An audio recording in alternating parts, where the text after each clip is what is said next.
mais uma terça com leis e hoje recebemos nosso colega da FUNEC, advogado, professor clínica, que fará a sua exposição sobre um tema bastante interessante da preclusão do novo Código de Processo Civil. A Escola Superior da Advocacia, para quem não sabe, é considerada a melhor escola, a melhor, a mais conceituada de todas as escolas de advocacia, de todas as OABs do Brasil. E hoje ela é dirigida pela professora Silvana Lobo. Hoje eu vou passar a palavra para o expositor para a sua conferência. Obrigado. Assim, como você quiser. Eu acho que dá para, né, tranquilamente, acredito pelo tom da voz. É para a gente fazer a exposição assim no microfone mesmo.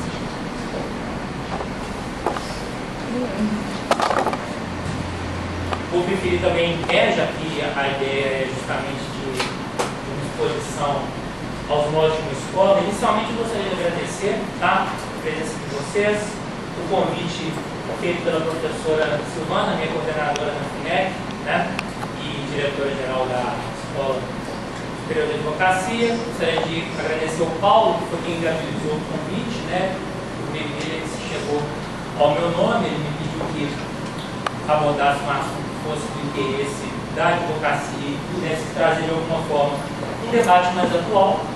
E por isso agradeço pelo convite também, agradeço a Escola Superior de Advocacia da OAB em nome do diretor e do professor Paulo, e agradecendo a presença de vocês, faço uma saudação especial ao meu sócio André, advogado e professor, que gentilmente, inclusive, disse que convidou inclusive os alunos dele para participar dessa palestra, embora eu tenha avisado com uma antecedência muito curta, ele acabou fazendo esse convite, fiquei muito honrado com o convite, fiquei honrado com a presença dele, então agradeço pela presença, tá, André?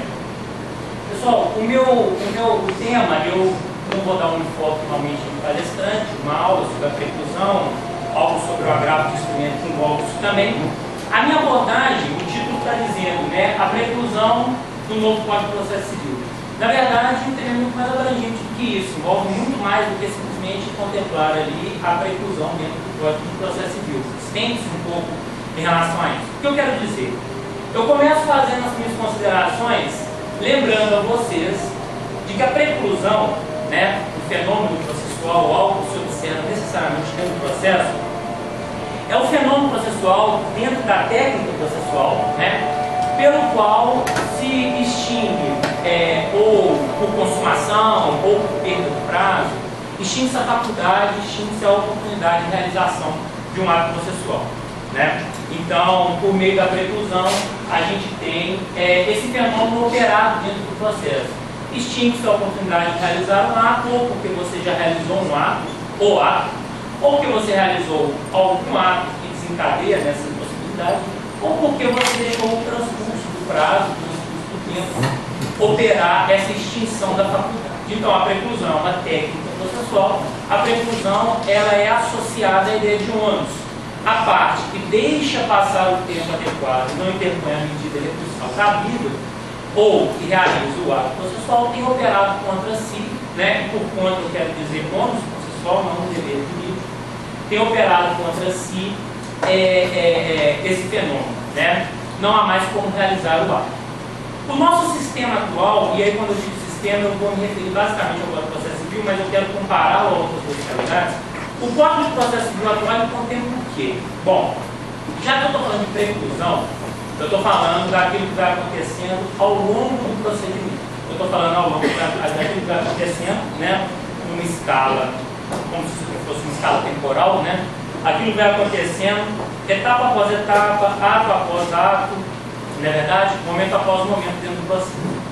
Se a preclusão ela vai acontecendo dessa forma, ela é justamente um fenômeno associado às decisões que estão sendo proferidas, né, ao longo desse processo, vale dizer, ao longo desse procedimento, ela é justamente o fenômeno que se opera em relação às decisões ditas no meio, interlocutórias, né, ditas no meio, proferidas no meio. A preclusão vai se operando nessas decisões que não são a decisão final esperada no processo. São, na verdade, as decisões que vão dando o quê? Curso ao processo. A ilustração fica evidente, né? O processo vai transcorrendo, o processo vai progredindo, vai processando, né? Vai progredindo. Então, o que acontece? Analisando o Código de Processo Civil, a gente sabe que das decisões interlocutórias, daquelas decisões no meio do processo, que não são a sentença, e também tem um conteúdo decisório, portanto não são despacho, né? Dessas decisões, a figura recursal cabível é o agravo, pois, seja na modalidade de instrumento, seja na modalidade de retiro. Perfeito. Então, o processo vai tramitando, você vai tendo decisões interlocutórias, as decisões interlocutórias vão se submetendo à preclusão, a não ser que a parte oportunamente interponha o agravo retiro ou o agravo de instrumento. Né? Ou interpõe o agravo retiro ou o agravo de instrumento. Essa sistemática eu acho importante a gente ter em mente, porque já não tem nenhum problema em antecipar minhas conclusões. Eu sempre gostei dessa sistemática, que é a sistemática que desde 2005, 2006 vige em relação ao nosso sistema processual. Abro um parênteses para falar de duas outras realidades que a gente tem ainda hoje. E aí eu estou traçando o cenário apenas como ele é hoje. Hoje a gente tem na Justiça do Trabalho um sistema pelo qual as decisões vão se submetendo à preclusão, mas elas não se submetem a uma preclusão que seja impedida pelo agravo. Porque para essas situações, no processo de conhecimento trabalhista, não existe a figura do agravo. Então você tem a mesma possibilidade de que as matérias venham precluindo, né, através de decisões interlocutórias ao longo do procedimento da Justiça do Trabalho, que podem vir precluindo, mas essa preclusão ela é impedida por algo concebido na prática, que é a figura do protesto. Né? Então a preclusão existe, não existe o agravo. Você concentra toda a sua discussão de decisões interlocutórias contra as quais você gostaria de recorrer para o final, para quando você vai interpor recurso ordinário contra a sentença. Tá bom, a gente sabe como é que é o sistema aí. Como é o sistema, né? CPC, Justiça do Trabalho, Juizados Especiais. Como ele é nos Juizados Especiais? Isso levanta bastante polêmica pelo que isso pode nos trazer de consequências. Nos Juizados Especiais, o procedimento não é tão largo assim, o procedimento de conhecimento dos Juizados Especiais não é tão largo assim, mas você tem a mesma sequência, você tem o mesmo conjunto de decisões que vão sendo proferidas passo após passo, etapa após etapa do processo, e essas decisões vão sendo proferidas, mas elas vão se acumulando. E sobre essas decisões não vai sendo operada a preclusão. Sobre essas decisões não é possível, contra essas decisões não é possível a interposição de nenhum recurso, e dentro do procedimento de juizados especiais, quando você chega na sentença, quer tenha manifestado sua contrariedade, quer não tenha manifestado sua contrariedade, você tem a opção de recorrer de tudo em conjunto. Então o que a gente tem? Na verdade, os três sistemas, o do CPC atual, de 2005 para cá, o da legislação trabalhista e o dos juizados especiais, eles têm pontos de contato, mas na essência eles são diferentes. No CPC você agrava por instrumento ou retiro, se não ocorre a preclusão, né?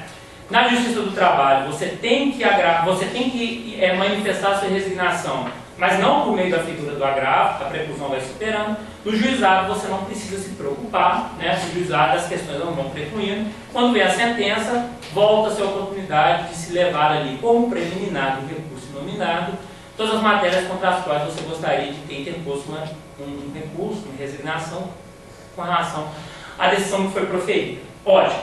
Essa é a modalidade que a gente tem hoje para CPC, Justiça do Trabalho, Juizados Especiais. Juizados Especiais. Os sistemas eles são completamente não comunicantes? Não, a gente sabe que a gente aplica o CPC nessas outras duas situações, de Juizados e Justiça do Trabalho, mas não para a figura do agravo, que continua sendo aplicada exclusivamente nas hipóteses em que a gente tem a aplicação do CPC imediato, né, para o agravo instrumento e para o agravo retiro. Ótimo. Agora a gente caminha um pouco mais e eu volto e puxo novamente a preclusão. Por que a preclusão me parece interessante? Porque ao final eu pretendo concluir, como eu já adiantei, que o nosso sistema atual do CPC é um sistema adequado. Porque a preclusão ela fica associada, e isso vocês vão encontrar em outros doutrinadores, vocês vão encontrar isso na doutrina, encontrar em manifestações do judiciário. A preclusão ela é associada a duas ideias. Primeira ideia, a preclusão é associada à ideia de segurança jurídica. Eu vou explicar isso. A preclusão ela nos oportuniza trazer para o processo segurança jurídica. Segunda ideia, a preclusão, ela oportuniza que nós possamos trazer para o processo também aquilo que hoje é de matriz constitucional, que é a razoável duração do processo, certo? Então, é graças à preclusão, isso pode parecer contraditório no primeiro momento, mas eu tenho convicção de que não, espero poder passar ao menos para você, se não convencendo, pelo menos passando. A preclusão me parece que ela tem essas duas aptidões, segurança jurídica, certo? E me parece também que ela está relacionada com a razoável duração do processo. Por quê? Para a questão da segurança jurídica, eu recordo a vocês que, inclusive, aí eu vou fazer referência ao professor José Marcos, atual desembargador do Tribunal de Justiça de Minas Gerais, era meu orientador, foi meu orientador no mestrado, e o professor José Marcos, ele coloca de forma muito clara, se valendo de alguns autores italianos, mas também com a sua contribuição em relação a isso, que a preclusão é, em outras palavras, não exatamente a deles, um fator de estruturação do procedimento. É graças à preclusão que você vai construindo as escadas de um processo, você vai construindo as etapas de um processo. Já que eu coloquei em horizontal e não uma escada, é graças à preclusão que você vai, em sequência, encerrando etapas e partindo para as novas etapas. É a preclusão no processo de conhecimento que permite que você venha no procedimento comum ordinário, no procedimento comum sumário, mas notadamente no ordinário, que você venha queimando essas etapas, né? Quando eu utilizo o quadro, vou ilustrando justamente dessa forma, você vem fatiando o procedimento e caminhando no sentido de chegar à sentença de mérito. Veja, o que a gente tem aí no Código de Processo Civil, e a preclusão traz essa ideia. Para um primeiro momento, segurança jurídica, pois você vai estabelecendo, ponto após ponto, ato após ato, a estabilização da relação jurídica processual. A relação jurídica processual ela vai se estabilizando, a relação jurídica processual ela vai se formando, e é graças ao queimar etapas que a gente consegue avançar com o processo. Tanto é verdade que, se a gente pensar bem, você poderia chegar a um número absurdo e poderia dizer o seguinte: havia 10 decisões contra as quais eu poderia interpor um recurso. Eu só interpus agravo de 9. Por mais que isso contemple 9 em 10 decisões contra as quais eu poderia ter recorrido, uma já está estabilizada. Contra uma ninguém mais discute, contra uma decisão ninguém mais se resigna, ninguém mais diz nada contrário àquilo, né? Então, o potencial que existe de uma decisão precluir, porque a parte tinha um recurso para interpor e optou ou não conseguiu interpor, é suficiente para que eu traga a ideia de segurança jurídica. Porque a relação jurídica criada ali na fase de postulação, ela vai se estabilizando momento após momento, etapa após etapa. Há uma estabilização da relação que, quando a gente chega na fase de decisão, ela está plenamente estabelecida. Então, a existência da preclusão e a sua associação à segurança jurídica me parece muito claro, porque é um fator de estabilização da relação jurídica. Processual, você sabe sobre o que você está tratando, você sabe em torno do que você está lidando, e você sabe, inclusive, porque hoje você não pode deixar a questão de lado, aquelas questões que foram alvo de agravo, notadamente o agravo retido, e que, portanto, ficam aguardadas ali no processo, ficam aguardando ali no processo, guardadas, para o momento em que você vai novamente reiterar aquela questão no âmbito de uma preliminar de apelação ou de contra-razões. Apelação. Então, a ideia de que a preclusão está associada à relação jurídica me parece muito clara por conta disso. Se eu pudesse voltar a um exemplo, eu diria: ao final de um processo onde não há preclusão para as decisões interlocutórias, onde não há figura do agravo, eu posso, diante de um litigante, ter a perspectiva de que ele vai apresentar na sua preliminar de recurso contra a sentença 10 preliminares, rediscutindo todas as questões que foram proferidas ao longo do processo, porque sobre nenhuma delas vai ter se operado o quê? A preclusão. Aquilo vai funcionar como novidade para mim, numa relação em que eu seja um litigante cujas decisões interlocutórias não foram desfavoráveis, né? Contra as quais as decisões interlocutórias efetivamente não se voltaram. Então, eu acho que a segurança jurídica trazida pela preclusão está bem expressa nesse ponto. Qual é o outro ponto que eu havia mencionado? A razoável duração do processo. A gente sabe que o processo, quem atua na prática tem contato com isso, quem é bacharelando em direito aqui sabe que isso acontece, porque eu vou falar, quem nem estuda direito sabe que acontece isso. O processo judicial ele tem demorado.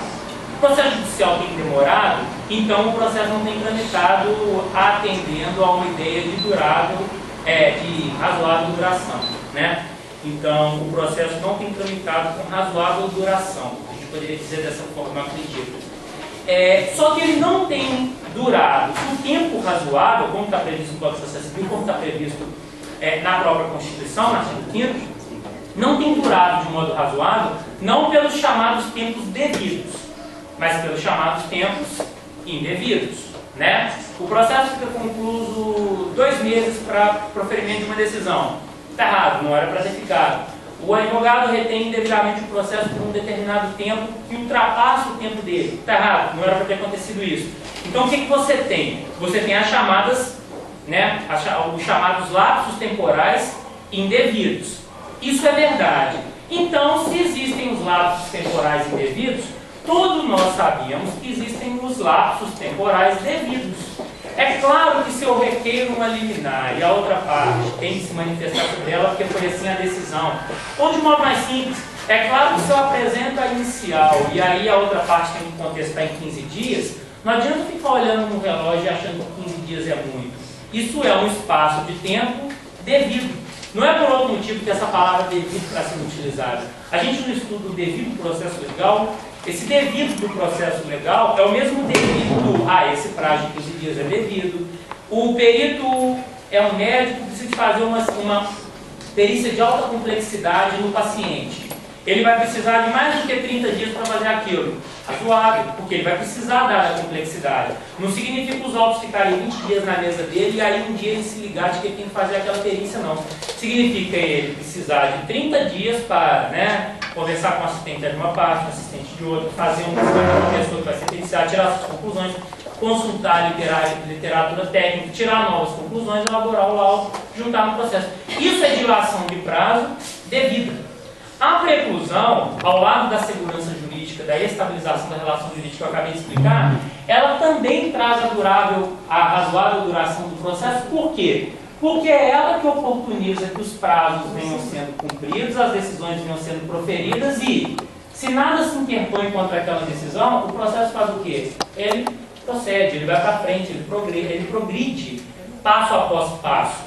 Por isso me parece, e eu tenho refletido bastante em torno da preclusão há algum tempo, me parece que a preclusão pode ficar fechada nessas duas ideias. Sim, ela estabiliza a relação jurídica e ela traz segurança jurídica para as partes. Sim, né, para todos os envolvidos no processo. Sim, ela assegura a duração razoável do processo, pois ela se opera em torno daqueles prazos que devem decorrer dentro daqueles limites legais. Passou o limite legal, a parte interpôs o recurso, a parte não interpôs o recurso, o que vai acontecer?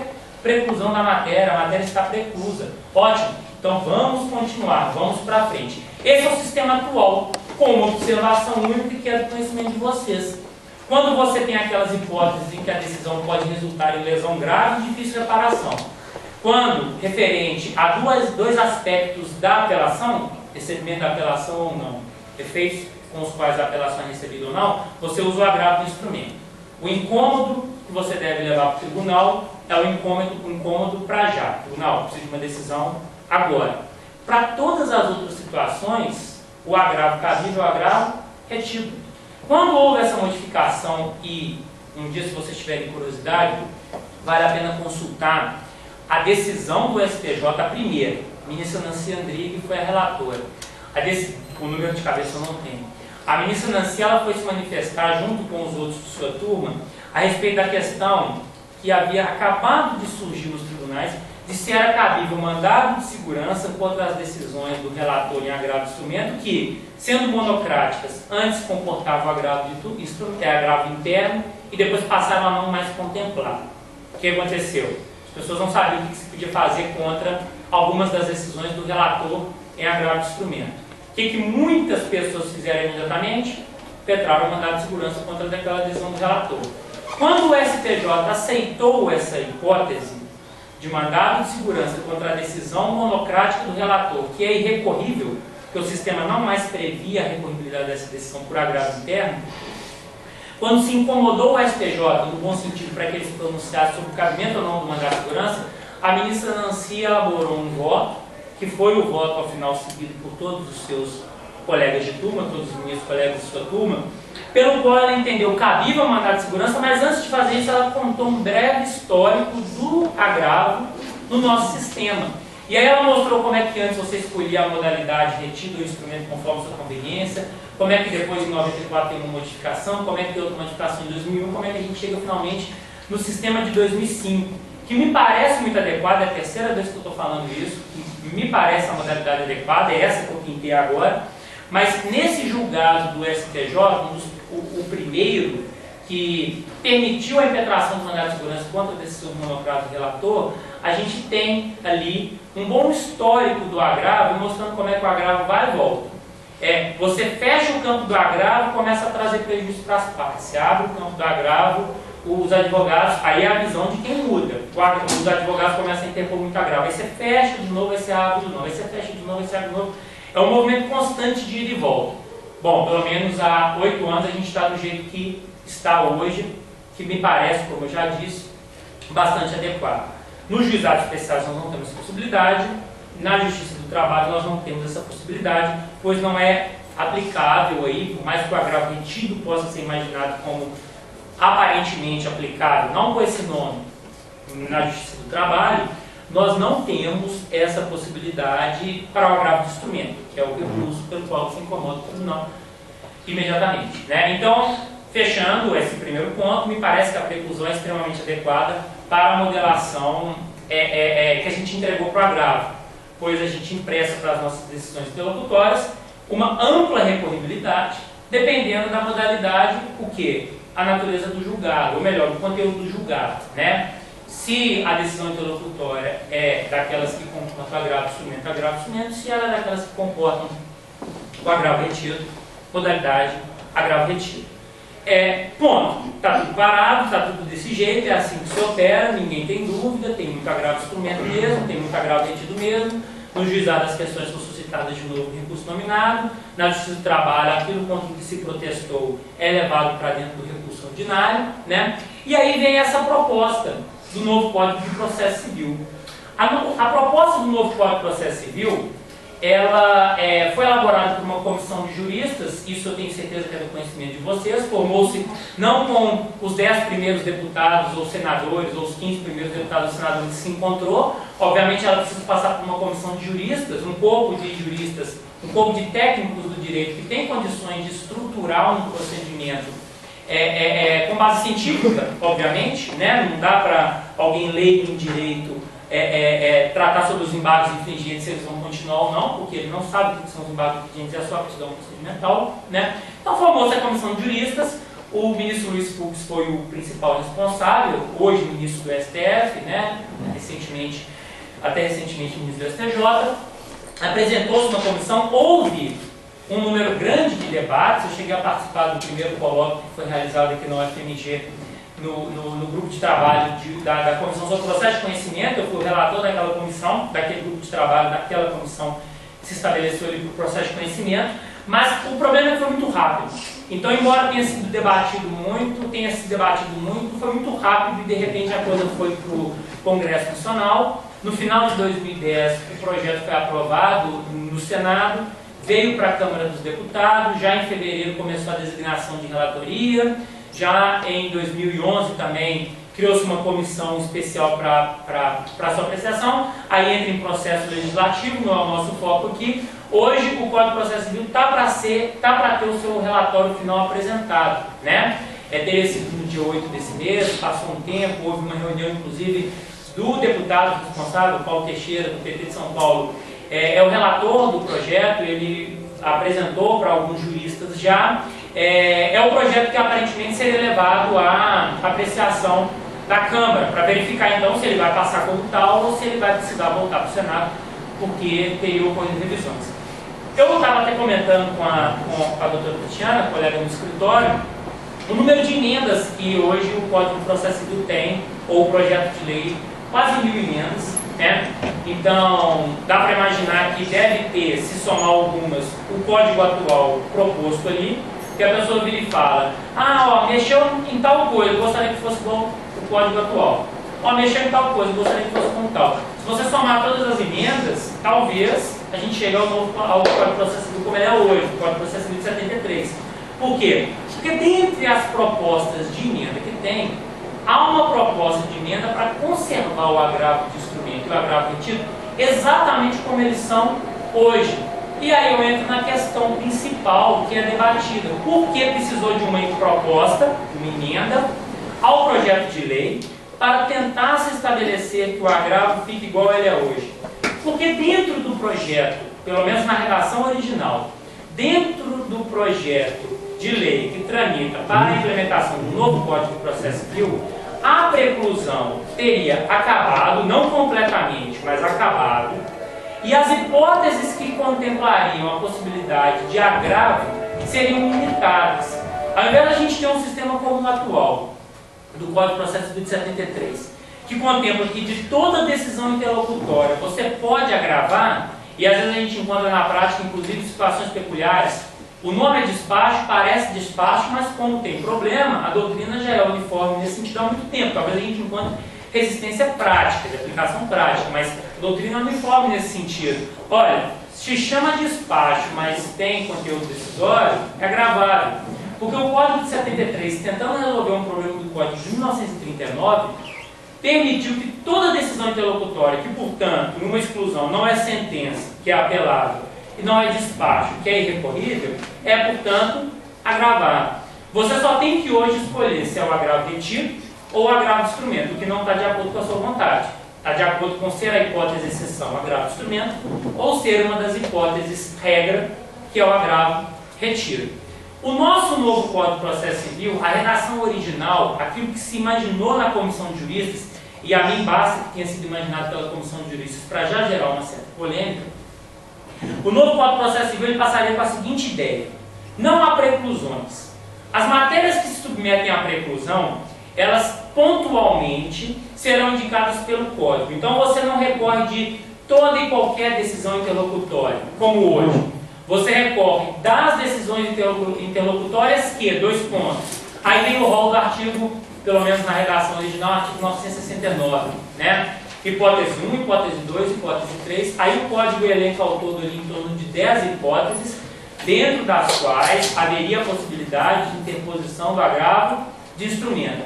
Para as outras hipóteses, você não tem a possibilidade de agravar. Ótimo, porque aí você pensa, eu não tenho que agravar, porque na verdade sobre elas não se opera a preclusão, então elas vão se conservando no processo. É o que um autor chegou a comentar, o Calamandrei não usou para essa hipótese, mas ele chega a usar a expressão do Calamandrei para se referir a isso. É preclusão elástica. Na verdade, a preclusão acontece sim, quando daqui a 2 anos, 3 anos, 4 anos, você não colocar essa questão como preliminar da sua apelação. Então, a preclusão até tem, porque um dia aquilo ali não vai ser mais recorrido. Só que essa data se coincide, na verdade, com um termo incerto no futuro quanto a quando é que vai acontecer. O que vai acontecer vai, que um dia vai ter sentença. Contra aquela decisão que foi proferida há 2, 3, 4, 5 anos, você teria a oportunidade de interpor como preliminar da apelação a sua resignação, a sua discordância com aquela decisão. Então é por isso que ele usou o termo, ele trouxe esse termo para emprestar essa hipótese, preclusão elástica. A preclusão, na verdade, ela foi lá para frente, né? A preclusão, na verdade, existe, porque ela na frente, um dia ela vai ter que acontecer, ainda que como um fenômeno decorrente da extinção do processo como um todo, da coisa julgada material, né? Ou formal, se for o caso, que vai resolver todo o processo, uma sentença terminativa. Então, a gente tem no novo Código de Processo Civil essa possibilidade.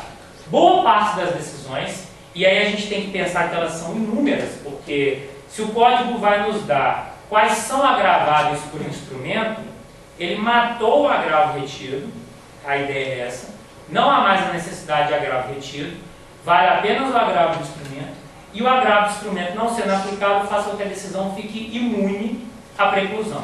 Imune à preclusão, você chega no final e interpõe recurso conforme a sua conveniência. Aí, qual o problema principal, na minha opinião, dele decorre?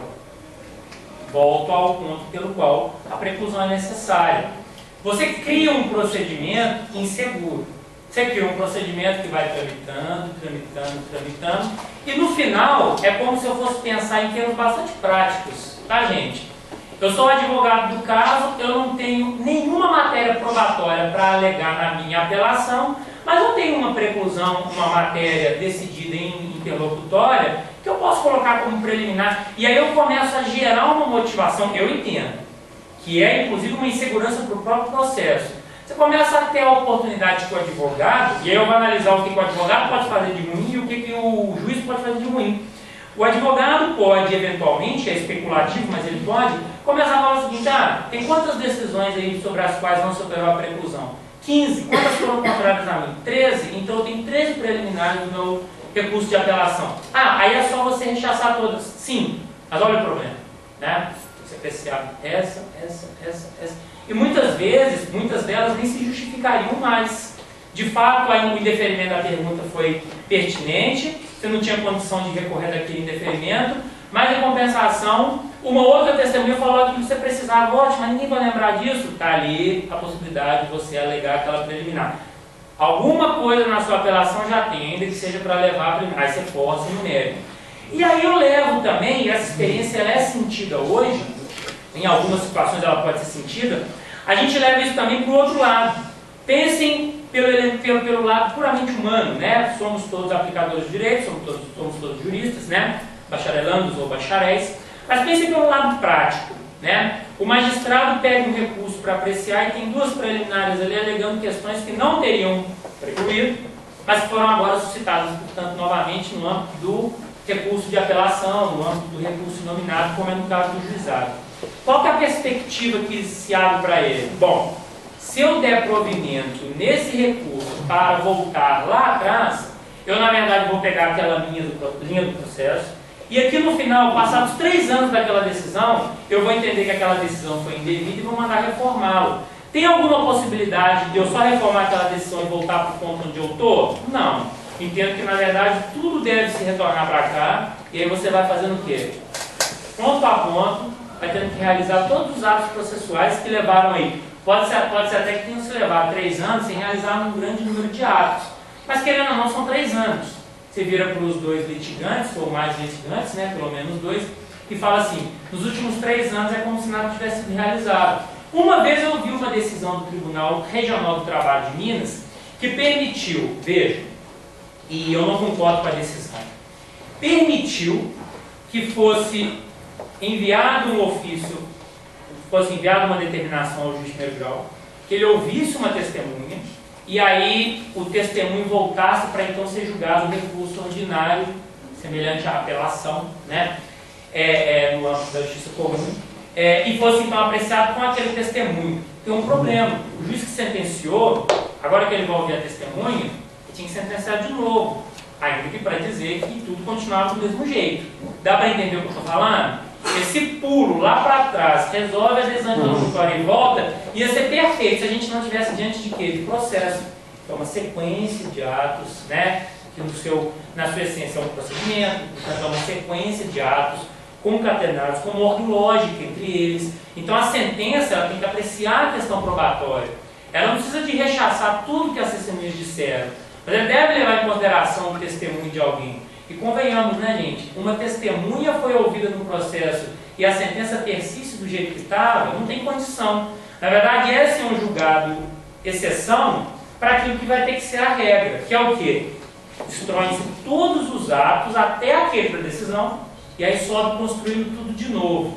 Se essa deve ser a forma como a revisão dessa decisão aqui de trás vai se operar, concordam, ou pelo menos entendem o que eu quero dizer, não preciso de concordar, basta que entendam, que pode gerar um certo desânimo até do lado humano do juiz que olha e fala assim: não, mas eu vou, com essa decisão, concordando que essa pergunta era pertinente para a testemunha, ou concordando que o depoimento dessa testemunha era pertinente, eu vou anular 3 anos de processo.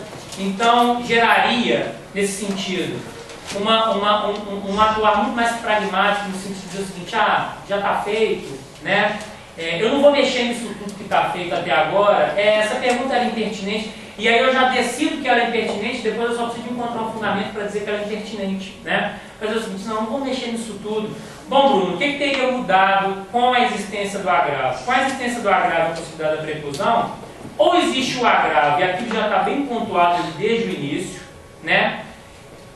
Como que todas as outras decisões que eventualmente não tivessem sido agravadas pela modalidade de retiro, estariam ainda o quê? Estariam agora, desculpem, preclusas, né? Estariam afastadas dessa opção que o legislador nos dá hoje, e não nos daria no sistema do novo Código de Processo Civil, se operar a preclusão, de serem, portanto, de gerarem a extinção da faculdade de contra elas se voltar no momento futuro.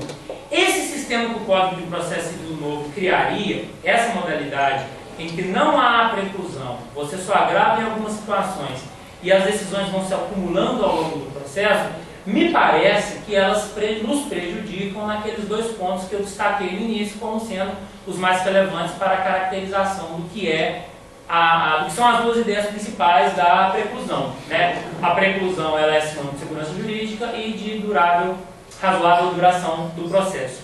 O que a gente percebe nesse movimento do novo Código de Processo Civil?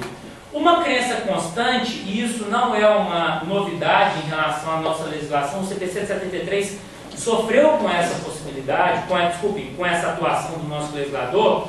A gente percebe uma convicção do nosso legislador, muitas vezes, de que o grande problema do nosso sistema é, na verdade, o sistema recursal, né? De que nos processos, na verdade, o grande problema pela demora judicial, e eu não vou me ater a isso, eu tenho a minha convicção de que não é recurso que atrasa o processo.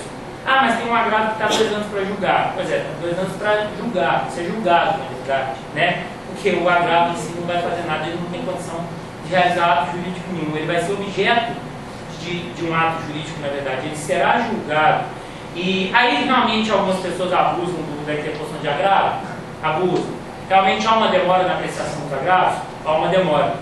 Mas o cenário que eu queria pintar aqui do projeto do novo Código de Processo Civil é justamente esse. Você apresenta um sistema pelo qual o agravo de instrumento continua existindo, mas ele é a exceção, e o agravo retido se coloca à parte, mas é como se ele estivesse sendo otorgado a todos os litigantes, né? Fique tranquilo, litigante, nenhuma decisão irá precluir, já que contra todas as decisões você já interpôs a priori um agravo retido.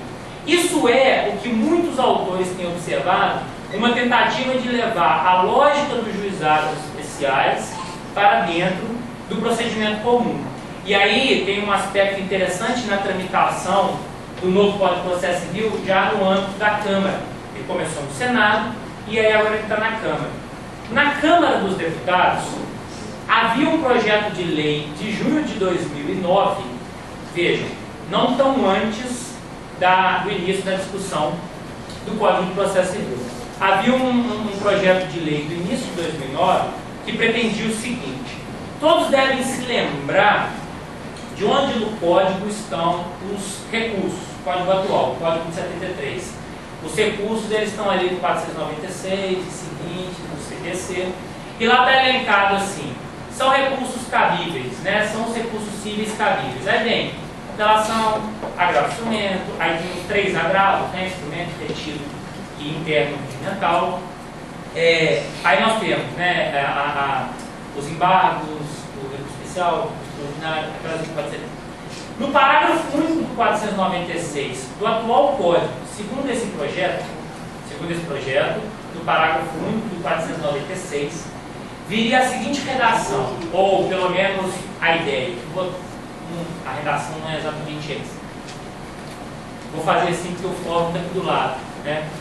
Nas ações que tramitam aqui no fórum e que poderiam tramitar, já que respeitam os requisitos da Lei 9.099, no juizado especial, acho que deu para entender, né? Naquelas hipóteses inferiores a 40 salários mínimos que são contempladas lá nos artigos iniciais da Lei 9.099, para essas ações, que ao invés de a parte ir até o juizado especial estadual, cuja competência é relativa, não é absoluta como a Justiça Federal, e a pessoa ainda assim propõe a ação, aí não está escrito lá assim, mas do fórum, né? Os recursos cabíveis serão, aí são 3 os recursos que cabem nessas hipóteses apenas. Vale dizer, a pessoa, é como se o projeto de lei dissesse assim, né? A pessoa que temou em vir para o fórum, ao invés de ir para o juizado, ela só vai ter tem como recursos cabíveis a apelação. No juizado existe também, que é o que lá se chama recurso nominado, ou é o nome que se deu, porque o nome dele, na verdade, não é esse, né? Justamente por ele não ter um nome, ele é o recurso nominado. Os embargos de declaração, que existem também no juizado, né? A única diferença é que aqui eles interrompem o prazo, eles suspendem o prazo para a interposição dos recursos, mexendo nisso não tem mais nenhuma novidade. E o recurso extraordinário, que é cabível realmente contra as decisões das turmas recursais, mas não é mais, né? Então lá ele é cabível, e aqui também seria cabível. De modo que se você tem uma ação no fórum, se esse projeto de lei passasse, se você tem uma ação no fórum, e essa ação podia ter sido proposta lá no juizado, qual que é a consequência? Você não tem recurso especial e nem agravo aqui no fórum, certo? Qual que é o movimento evidente que daí decorre? Ou que daí a gente consegue extrair? O legislador tem uma convicção de que no juizado especial você tem um modelo de processo que deve ser seguido por toda a justiça. E aí a justiça do trabalho continua do jeito que está muito bom, está funcionando, as questões precluem se você não protesta contra a decisão e depois você manifesta tudo ali, só existe o agravo retido, portanto, é um sistema perfeito para essa lógica. Mas no âmbito da justiça comum, você teria metade das decisões, não é uma metade precisa, mas parte das decisões, parte dos processos, desculpem, tramitariam conforme tramitam nos juizados especiais, né? E aí entra a minha crítica para o sistema de juizado especial, ou melhor, para essa tentativa de levar o sistema de juizado especial para a justiça estadual, e aí entra a minha crítica principal a essa modelação do Código de Processo Civil. O sistema de juizados especiais, como vocês sabem, né, ele foi um procedimento criado para causas que não demandariam grande dilação probatória, que seriam de menor valor econômico. Quando não forem de menor valor econômico, resultaria numa diminuição do processo de conhecimento sem prejuízo das partes envolvidas, tanto que se não é o caso, sai do juizado e vai para a justiça comum, né? Vai para a justiça estadual comum. O procedimento do juizado ele foi criado com uma ideia de concentração dos atos, certo? Você tem uma audiência de conciliação, se ela der errado, você tem uma IJ se for necessário, sendo que no mesmo dia você pode ter, desde que a lei estabelece, desde que daí não resulte prejuízo de defesa às partes. Então você teoricamente pode chegar no juizado com suas testemunhas, você pode ter audiência de conciliação, ela sendo frustrada, se já vai para a instrução, se já colhe as provas necessárias, ali não vai ser produzida uma prova pericial e o juiz já sentencia com aquilo ali. Como está tudo concentrado, qual que é a conclusão que a gente tira? Onde é que vai caber agravo de instrumento aqui? Não tem situação para caber um agravo de instrumento. Você tem, na verdade, aquela situação em que você distribui, pede uma liminar, não consegue, aí você pensa, opa, cadê meu agravo? Aí você não tem, aí você tem algum outro mecanismo para isso, mas agravo normalmente você não tem. Mas vou chutar um número, né, só para ilustrar a força desse número, 99% das vezes, você tem essa concentração. Se é verdade que as AIJs não são as audiências de conciliação não são automaticamente convertidas em AIJ na maior parte dos casos, porque você diz, olha, eu tenho prova a produzir, aí você vai ter uma designação de AIJ, na AIJ se concentra tudo. Eu tenho uma testemunha, está indeferido, eu quero isso, está indeferido, eu tenho uma preliminar de incompetência juizada, está indeferido, está deferido, está deferido. Você tem todas as decisões concentradas ali, dali vai resultar uma sentença, aí você pode recorrer de tudo ao mesmo tempo. O nosso procedimento comum, principalmente o comum ordinário, ele não tem essa perspectiva de concentração de atos. O nosso procedimento ele tem a estabilização lá na fase de postulação. Ele tem depois uma fase em que você comprova aquilo que você alegou e só então você tem a decisão final do processo. Se o processo transcorrer sem espaços indevidos, ele já vai durar um bom tempo em relação ao procedimento do juizado especial. Se ele transcorrer sem espaços indevidos, ele já vai correr um espaço maior do que o que é previsto nos juizados especiais. Um processo tramitando pelo procedimento comum ordinário, ele é para durar mais de 100 dias. Se você começar a somar os prazos e as possibilidades legais, ele vai durar mais de 100 dias. É 15 para contestar, aí vem um terceiro que intervém no processo, aí já tem mais tempo para ele manifestar e para as partes originais se manifestarem nele. Você tem a dilação probatória, você precisa de pauta de audiência. Às vezes, se você marca a audiência com uma distância não tão longa da fase postulatória, você está dentro de espaços devidos. Aí você tem uma precatória para uma testemunha que fica fora, está certo, espaço devido. Aí você vem para o prazo para a sentença, já tem mais 10 dias ali para a sentença, espaço devido. Vai durar 100 e poucos dias. Ainda assim, nesse meio, quantas e quantas decisões podem ser proferidas que comportariam um agravo do instrumento e que, portanto, diferem bastante da sistemática estabelecida dentro dos juizados especiais. Nos juizados especiais, que é a modelação, veja, o projeto de lei que eu mencionei, 5.460, se não estiver enganado, ou uma numeração semelhante, não me recordo agora, é fácil de encontrar, ele muda o parágrafo único do 496, né? Essa tentativa de trazer a lógica dos juizados para a justiça comum, para o processo civil comum, para o processo civil ordinário, não me parece adequada porque ignora essa realidade. Ignora a realidade que o procedimento dos juizados foi pensado para ser enxuto, porque existe um procedimento que não é pensado para ser enxuto. É o processo em que a fase de cognição é dilatada, não para que o réu possa fugir das suas obrigações, não para que o autor possa fazer acontecer para além do que é devido. É imaginado para que a coisa possa se operar dentro daquela lógica estabelecida no Código de Processo Civil. De que nos valeria o sistema de juizado especial nesse modelo? Ah, meu sentir, de nada. Na verdade, nós teríamos aí uma grande dificuldade de implementação dessa ideia do processo, que é de progressão, né, caso usássemos esse projeto de lei.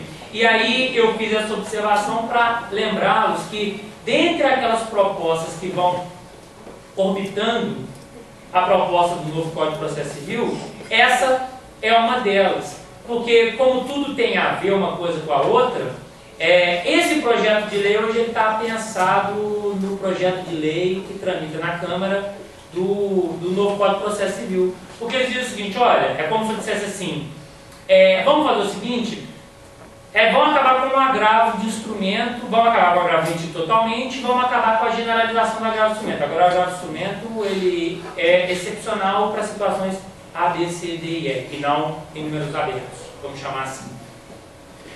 Mas se não acontecer isso, o que a gente pode fazer? A gente pode implementar o sistema da Lei 9.099 no Código de Processo Civil. Então a gente diria o seguinte, né? Qual que é a ideia de julgar esse projeto de lei como uma emenda a esse projeto de lei do Código de Processo Civil novo? Se também não for para chegar a tanto, então que a gente tenha um sistema processual pelo qual o procedimento comum ordinário seja o procedimento do juizado. Então, se você não chega a ter uma demanda superior a 40 salários mínimos, ou se é uma daquelas demandas que podem tramitar no juizado, embora o valor não seja esse, então que você tenha, para essas situações, apenas o recurso de apelação, de embargo de declaração e o recurso extraordinário, que é cabível no âmbito dos juizados especiais e não seria mais cabível para essas situações. Você, na verdade, vai tentando criar um sistema pelo qual você tenta tirar ao máximo o agravo, você tenta tirar ao máximo a ocorrência da preclusão, e se não for a hipótese, você vem diminuindo, até chegar num projeto de lei, desculpem, numa proposta de emenda no novo Código de Processo Civil, que é a proposta que, nesse particular, eu defendo, que é qual? Manter as coisas exatamente como elas estão. E por que eu digo isso? Quando a gente começa a ler as emendas, e obviamente eu não as li todas, né? Eu li apenas aquelas que interessavam ao tema que eu estudava na ocasião, como nessa última hipótese, essa do fim da preclusão e a manutenção do agravo como uma exceção. Nessas hipóteses, esse projeto de lei me pareceu interessante porque ele restabelece as coisas como elas estão. E se a gente fizesse uma pesquisa em torno de todas as propostas de emenda ao projeto de lei, talvez a gente encontrasse ali o Código de 73, não todo, mas boa parte dele. O que esse projeto de lei estabelece? Vejam se a redação é familiar àqueles que conhecem a redação do agravo. O agravo de instrumento será cabível nas hipóteses da decisão que puder resultar lesão grave de sustentação à parte, das decisões de inadmissão da apelação ou daquelas sobre os efeitos em que a apelação é recebida. É exatamente o que a gente tem hoje onde? A gente tem hoje o quê? Né? É exatamente aquilo que a gente tem hoje no nosso Código de Processo Civil de 73, que tem um lado científico muito evidenciado, que vocês encontram em qualquer autor que escreve no inicinho sobre codificação processual civil, eles colocam isso. Olha, foi uma tentativa de salvar pela ciência a bagunça recursal que o Código de Processo Civil de 39 representava. O Código de Processo Civil de 39 era bagunçado e hoje, e aí eu vou destacar essa bagunça por uma questão aqui, e já caminho para as minhas considerações finais, o nosso Código de Processo Civil de 39, ele era bagunçado, você não sabia qual recurso você tinha que interpor, qual você não tinha que interpor, aí chega o CPC de 73. O CPC de 73 ele uniformiza e ele fala, olha, se é sentença você apela, se é despacho você não recorre, se é decisão interlocutória você agrava, instrumento ou retiro. Tem esse ciclo, a gente chega no modelo atual, em que é taxativo. Hoje eu acho que o nosso código ele é taxativo também.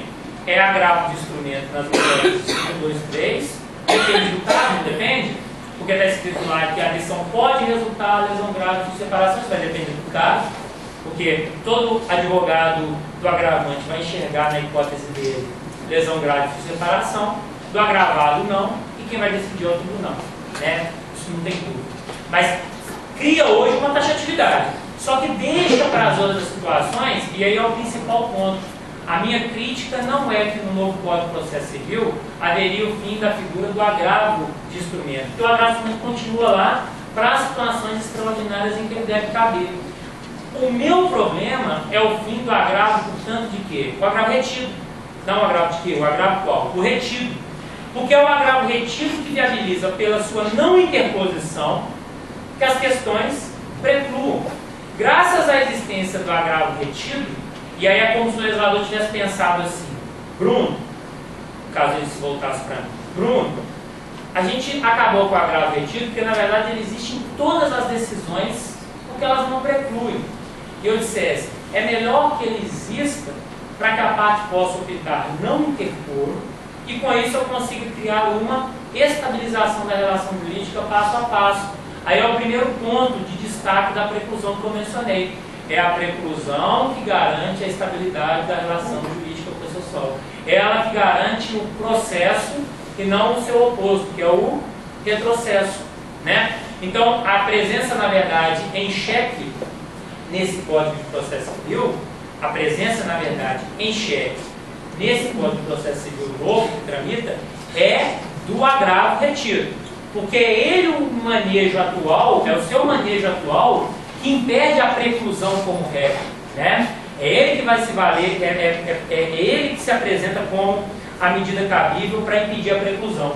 E aí, se a gente dá uma olhada, eu vou pedir a vocês licença para eu mostrar para vocês, se eu der uma mostrada para vocês aqui nas hipóteses que o nosso legislador, 1969 mesmo, contemplou como passíveis de agravo de instrumento no Código de Processo Civil novo, atenção, o Código de Processo Civil novo ainda permite o agravo de instrumento nessas situações.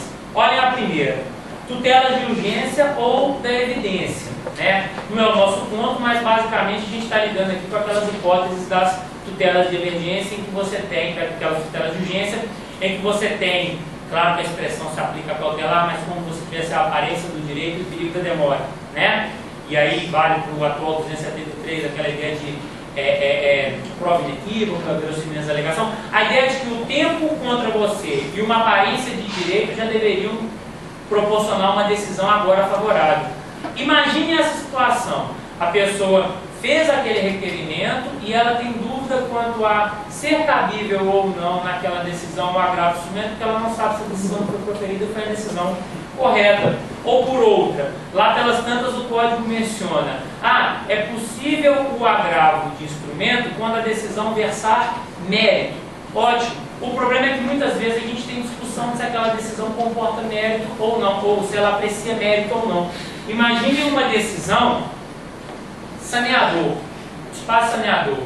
O juiz indefere algumas provas, defere outras tantas, e como é possível no nosso sistema hoje, e ainda talvez apegado ao CPC 73, ele vai lá e exclui uma parte do processo, ele vai lá, falta de condição da ação, e aí ele vai lá e também, nesse momento, ele decide parte do mérito, dizendo que de fato a prescrição atingiu parte daquilo que é discutido. Essa é uma decisão, esse despacho saneador, que é tudo menos um despacho, mas cuja tradição faz com que nós chamemos de despacho, né? Essa decisão de saneamento do processo encerra a postulação, e inaugura a fase instrutória do processo. Essa decisão é de tal complexidade que a parte teria que fazer o seguinte: dessa parte aqui eu tenho que agravar de instrumento. Se eu não agravar de instrumento, a matéria está preclusa. Dessa parte aqui eu não posso recorrer de modo algum. Porque dessa parte aqui, o código já me garantiu que eu não tenho que recorrer porque ela está não sujeita à preclusão. E ele vai ter que fazer aquelas escolhas. Eu acho que a gente vai criar um embaralhamento, e é por isso que eu falei que eu voltaria a essa questão de que o CPC de 39 era embaralhado e o novo CPC continua mantendo as coisas embaralhadas. A gente vai começar a ter aquelas situações semelhantes a quando hoje o juiz indefere, e há pouco tempo nós tivemos uma situação dessa no escritório, sempre nos faz pensar em relação a isso, indefere a prova e sentencia. Daquela decisão, se a gente tiver que escolher dois caminhos, a gente tem, ou você agrava de parte da decisão e apela de parte da decisão, ou você apela de tudo alegando que uma prova foi indeferida no campo da sentença, no campo da manifestação final do processo. As duas, claro, há uma opção correta, mas as duas se apresentam como possíveis. Agora leva o mesmo problema para a decisão saneadora. Você tem um espaço saneador, você aprecia metade de questões de mérito, outra metade não, e defere provas, olha o rol do artigo 969 e a hipótese de agravo, a hipótese não é, e aí você cria na verdade um problema. Porque se o agravo sobe, boa parte das decisões não precluiu, boa parte das decisões precluiu, e aí na verdade o que você tem é um sistema de confusão recursal semelhante ao que tinha em 39, por outro viés, mas também é confusão, que o CPC de 73 é extremamente técnico e, a meu ver, em muitos outros pontos também, bem superior a esse projeto do Código de Processo Civil, que tem os seus méritos, mas que tem muito mais falhas, na minha opinião, do que o Código de Processo Civil atual de 73, que na minha opinião deveria ser mantido. Não é o estatuto que precisa de reforma mais urgente no nosso direito. Eu poderia citar de exemplo a necessidade de uma modificação na CLT, de uma adaptação, de uma atualização no Código de Processo Penal, no Código Penal também, mas o CPC não. O CPC eu acho que a gente estava caminhando bem com as reformas que a gente vinha tendo nos anos de 2004, 2005, 2006 principalmente, na fase de execução, na fase de recurso. Então me parece que o novo Código de Processo Civil ele poderia gerar essa confusão. Uma decisão de saneamento do processo, em que você recorre de metade, não recorre de metade porque essa metade não está preclusa, e aí quando vem as discussões, olha, mas no procedimento do juizado, no procedimento da justiça do trabalho, a coisa não funciona, aí eu trago um outro raciocínio, já repetido aqui na conclusão, mas não repetido nessa motivação, né, que me faz dizer que não, que no juizado especial a coisa funciona daquele jeito, no juizado especial, na justiça do trabalho a coisa funciona daquele jeito, no Código de Processo Civil deve funcionar de outro. Todos os processos, eles caminham na verdade para o mérito. Não tem nenhum desses processos que é um processo cujo mérito está ali e ele está preocupado em vir para cá. Mas o código, mas a Lei 9.099 e principalmente a CLT são códigos, são estatutos, são leis, mas tecnicamente falando leis, pensadas para um processo evidentemente de mérito. Há uma grande luta para se chegar ao mérito nesses dois processos. No juizado especial, porque lá é um processo de questões menos complexas. Então é como se o juiz dissesse assim, eu já posso chegar no mérito, né? E na justiça do trabalho, pelo óbvio, porque se trata da discussão de uma verba de natureza alimentar, né? Na maior parte das vezes sim, e portanto eu tenho que atingir o mérito o mais rápido possível. Não é essa lógica que deve permear a construção do procedimento no Código de Processo Civil. O procedimento a que eu me refiro é o procedimento comum ordinário. O procedimento comum ordinário não é um processo que de qualquer jeito eu tenho que chegar ao mérito. Custe o que custar, eu tenho que chegar ao mérito. Entendeu o que eu quero dizer? Me parece que a CLT tem certa legitimidade quando ela vira e fala, gente, eu preciso chegar ao mérito, né? Eu não posso ficar esperando 2, 3, 4 anos para chegar ao mérito. Que eu tenho estrutura para isso, então, que eu não cerceie direito de defesa no processo trabalhista, que eu não ultrapasse etapas no processo trabalhista. Mas ele é um processo de mérito. Ele é um processo que objetiva o mérito mais do que o próprio procedimento de juizado especial, mas que também é um processo que se objetiva mérito. E o que eu faço no procedimento comum ordinário? Já que eu não tenho uma pretensão trabalhista, já que eu não tenho uma pretensão que se enquadra nas hipóteses da Lei 9.099, e já que eu não fui agraciado com uma pretensão também prevista nos procedimentos especiais que tem liminar, ou no procedimento cautelar, ou no procedimento de execução, que ignora o conhecimento e permite que eu já ataque a realização do direito, já ataque o direito para tentar fazer o realizar-se, né, se realizar, eu tenho que cair, e essa é uma escolha que nós fizemos para criar o nosso sistema processual, eu tenho que cair naquilo que é, na verdade, o quê? O processo de discussão por excelência. O processo onde a citação não é para o réu vir pagar, não é para o réu vir e cumprir nada, a citação é para o réu vir e fazer o quê? Discutir com você, né? Na verdade, a citação, embora ela seja realmente o ato que realiza a triangulação, né, da relação jurídica, claro que numa representação bem antiga, que só ilustra para a gente, claro que isso não é científico, mas que realiza a triangulação da relação jurídica, que realiza a integração da relação processual, porque aí você tem juiz, aí você tem autor e aí você tem réu. Se é verdade que a citação é isso, ela não deixa também de ser o quê? Um convite ao réu para a discussão. Réu, apresente sua defesa. Réu, conteste o pedido em 15 dias, senão eu vou presumir verdadeiro os fatos como narrado inicial. Ou seja, é um convite para a discussão. O processo de conhecimento, ele é para demorar mesmo. No início das minhas colocações, eu dizia a vocês, né, um processo de conhecimento, um processo pelo procedimento comum ordinário, ele tem que demorar mesmo. Em que sentido? No sentido de demorar pelo tempo devido, pelo tempo cabível. Então, caminhando agora para as minhas considerações finais, eu tenho um entendimento em torno do Código de Processo Civil, como está tramitando hoje, que a melhor solução seria, em diversos pontos, manter a estrutura como o nosso Código de Processo Civil de 73 contempla. O Código de Processo Civil de 73 é, na minha opinião, um ótimo estatuto do ponto de vista técnico e científico. Precisa de reparos? Precisa de reparos. Mas os reparos que são necessários não são aqueles que, em boa parte das situações, foram reparos feitos pelo novo Código de Processo Civil. E no que diz respeito ao tema que eu trouxe para vocês, a preclusão precisa ser mantida como operável, por quê?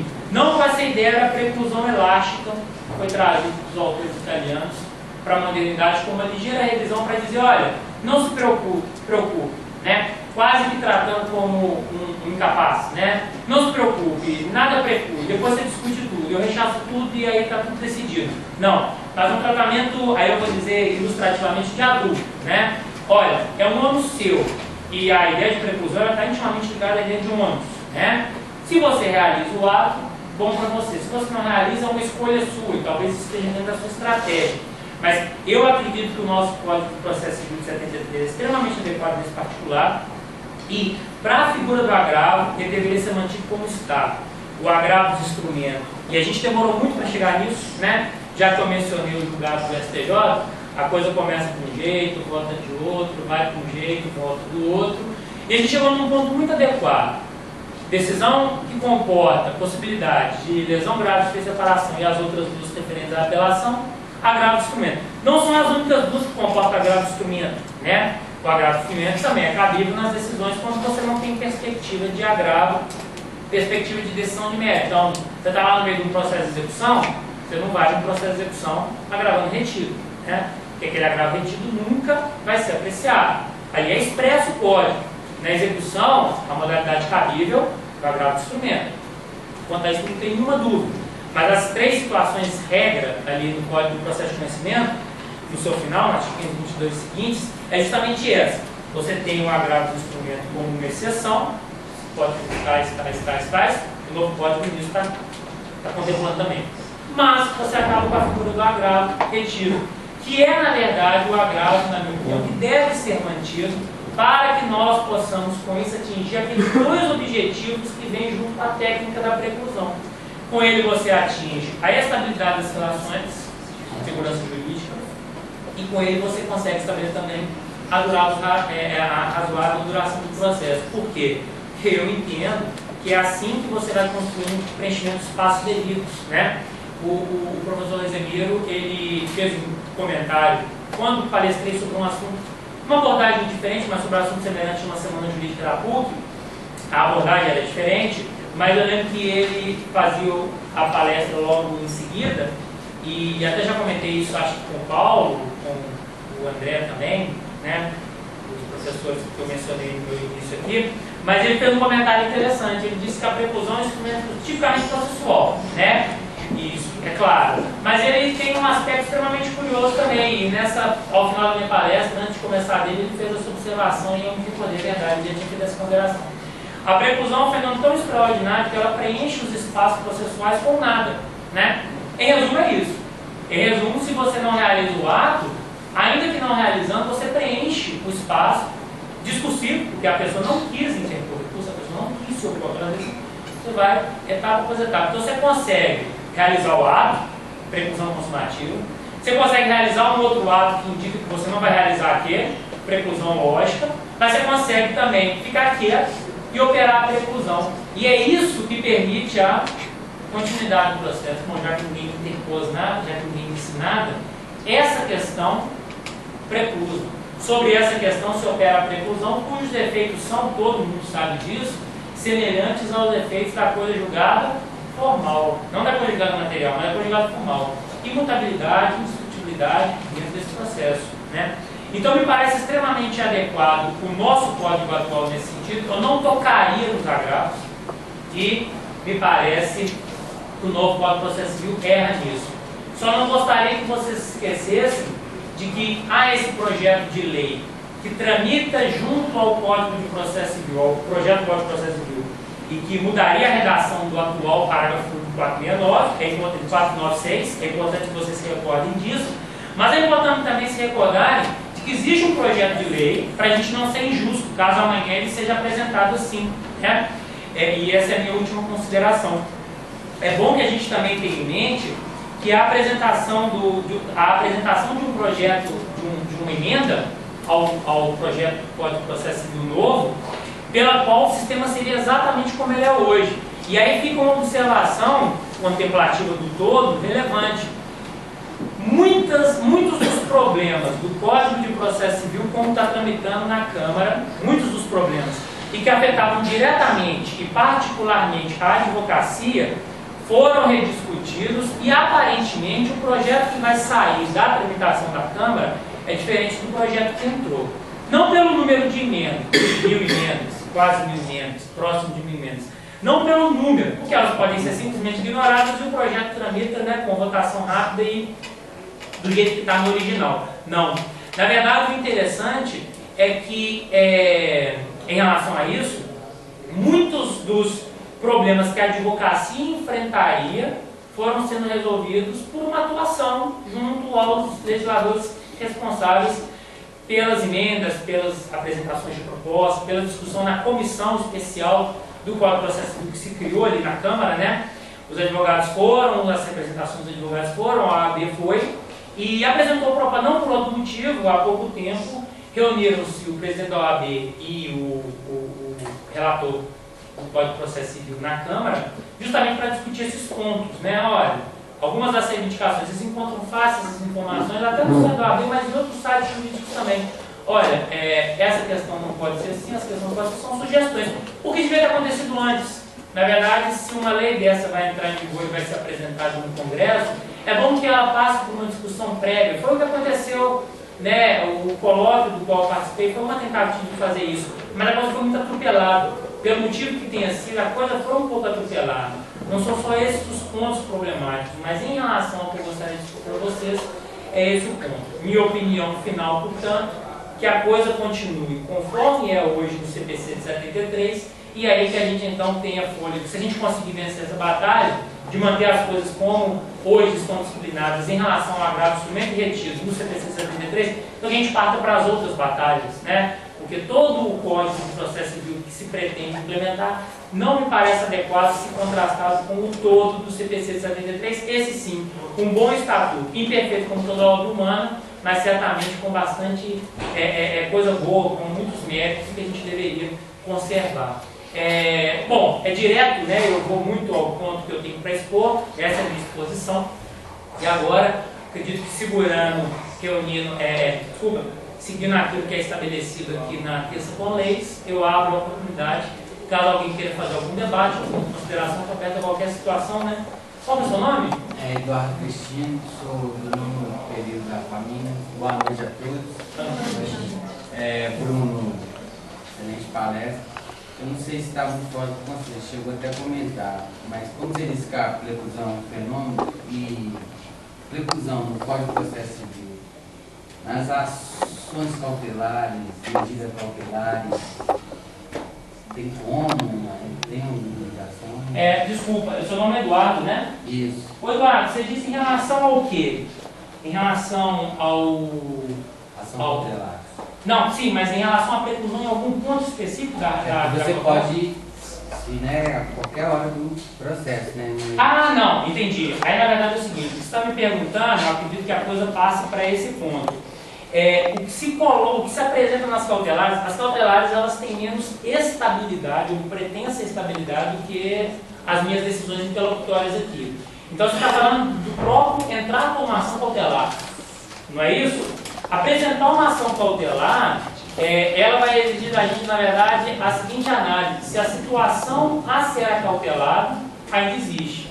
É o que a gente chama de situação cautelando. Então, você tem limitações temporais específicas para cada espécie de cautelar. O que você está perguntando não é exatamente preclusão, mas tem a ver com o fator tempo, que interfere no processo. Você tem limitações temporais a algumas cautelares. Tem, por exemplo, aquela limitação que você tem depois de deferido uma liminar e entrar com a ação principal, quando é a hipótese. Você tem algumas situações de tempo sempre presentes nas cautelares. Mas a oportunidade de apresentação de uma inicial veiculando uma pretensão cautelar, o que eu estou querendo dizer? Se eu ainda posso entrar com a ação cautelar, em resumo, né, ela não submete exatamente à preclusão.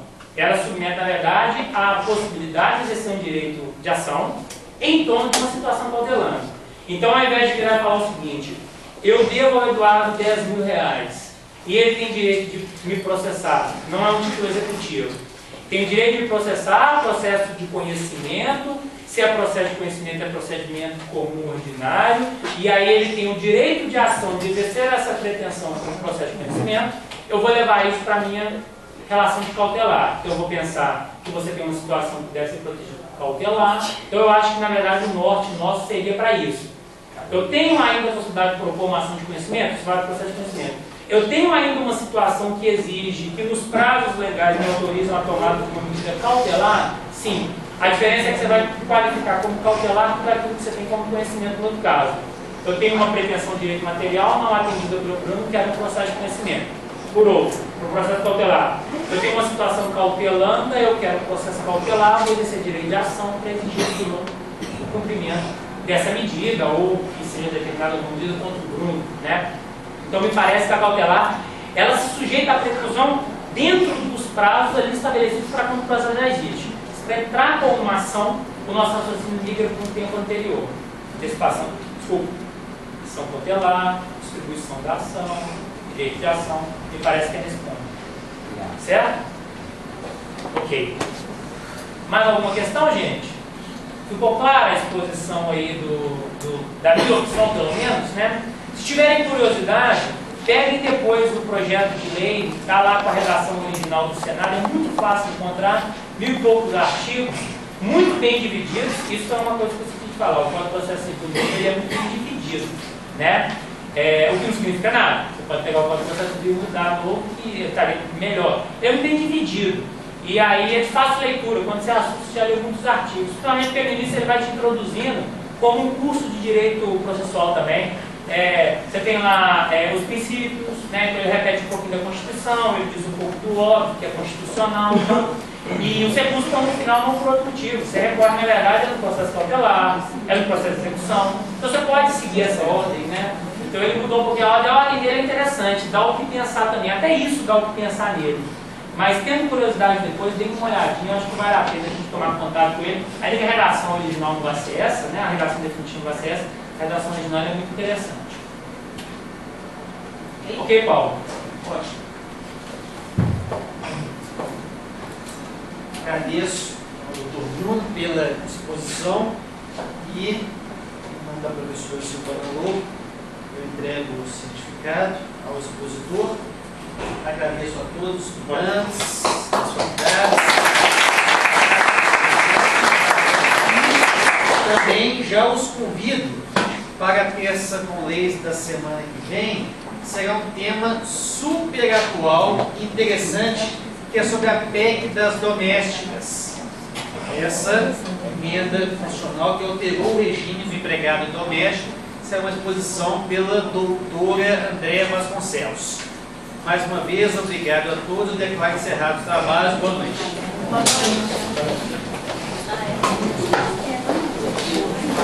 Beleza, cara? Beleza? Aí não, esse quebra, né?